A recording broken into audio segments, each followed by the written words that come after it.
Local bets of Team Pinoy in the cities of Pasay and Parañaque also scored victories against their political rivals. We'll have the full report from Bianca Piedad. Liberal Party did not only dominate the national positions but also the local ones. In Parañaque, the dominant red color will now be green as LP mayoral candidate Edwin Olivares won over Councilor Benjo Bernabe. Olivares was proclaimed by the Commission on Elections together with his Vice Mayor Rico Goles and 2nd District Congressman Gus Tambunting. Olivares as mayor vows a change for the better in Parañaque. Yung mga investor, magkakaroon tayo ng mga incentive doon para makapag-provide ng work dito sa aming lugar.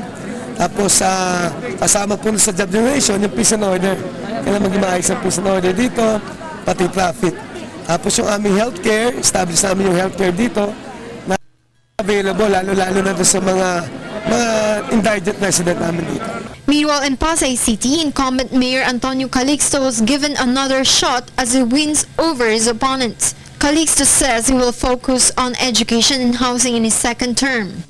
Ang priority namin dito, yung housing project namin dito sa lungsod ng Pasay. At yung akin naman mga ginagawa, siguro yung po yung ipinanalo ko uli ngayon, yung mga accomplishment ko. Calixto also promised reconciliation to his political rivals for the benefit of the city.